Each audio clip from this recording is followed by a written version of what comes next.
Roger Goodell, the commissioner of the NFL, signed an autograph last month during a game in London between the Minnesota Vikings and the Cleveland Browns.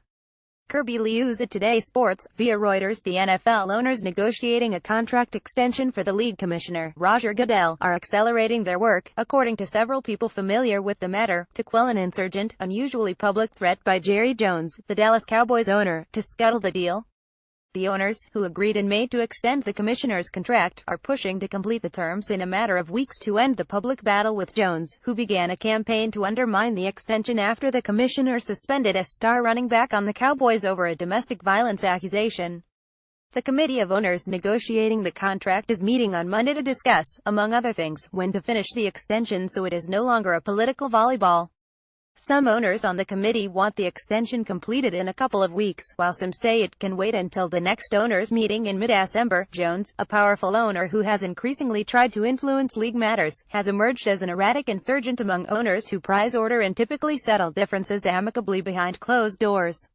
Owners were already unsettled by the tumult over players protesting racism by kneeling during the national anthem and a slew of injuries to star players, not to mention a slip in television ratings. People familiar with the contract negotiations, who spoke on condition of anonymity because they involve internal league matters, said the package was 80% to 90% completed, with only a handful of minor details yet to be finished. As a non-voting member of the compensation committee, Jones, though, continued to lobby the committee working on the pay package.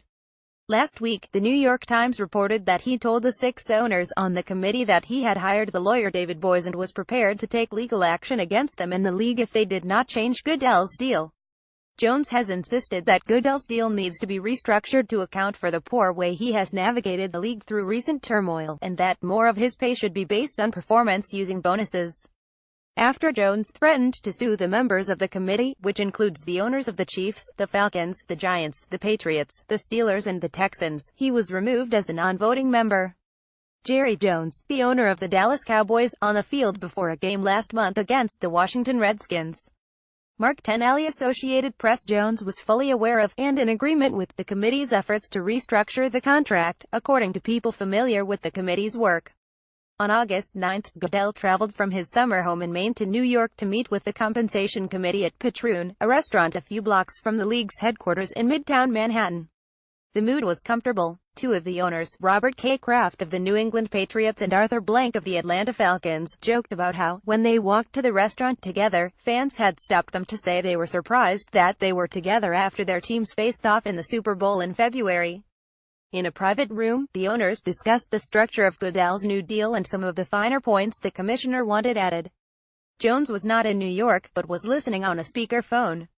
"We got to a good place that night," one person involved in the dinner said. Jerry was on board with all of it. 2 days later, everything changed when Goodell suspended the Cowboys' star running back, Ezekiel Elliott, for 6 games based on an accusation of domestic violence by his former girlfriend.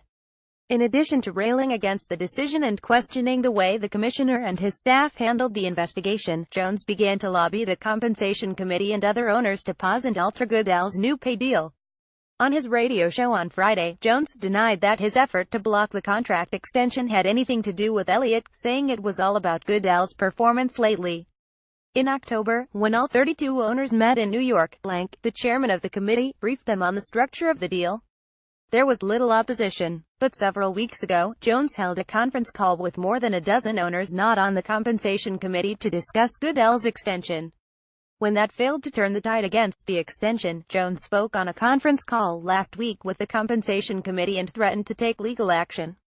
Stunned, the committee took the extraordinary step of removing Jones from the committee, and lawyers have since handled communication between the committee and Jones. Jones' threat now appears to have galvanized the committee and Goodell to conclude the last few items in the new contract. Goodell is currently paid around $30 million a year, including a set of rolling bonuses that in effect make most of his compensation guaranteed. In his new package, Goodell would receive roughly the same amount, but only if certain performance targets were met. After the owners voted unanimously in May to extend Goodell's contract for 5 more years, the compensation committee created a new structure in which 88% of the commissioner's compensation would be based on an array of metrics tied to the league's financial performance. Many of those metrics would be overseen by other owners on other committees, broadening the number of people who would decide how much the commissioner would make. Goodell, who has sought to defuse the controversy over players protesting racism by kneeling during the national anthem, has devoted more time in recent days to working out the final details so this controversy, too, might subside.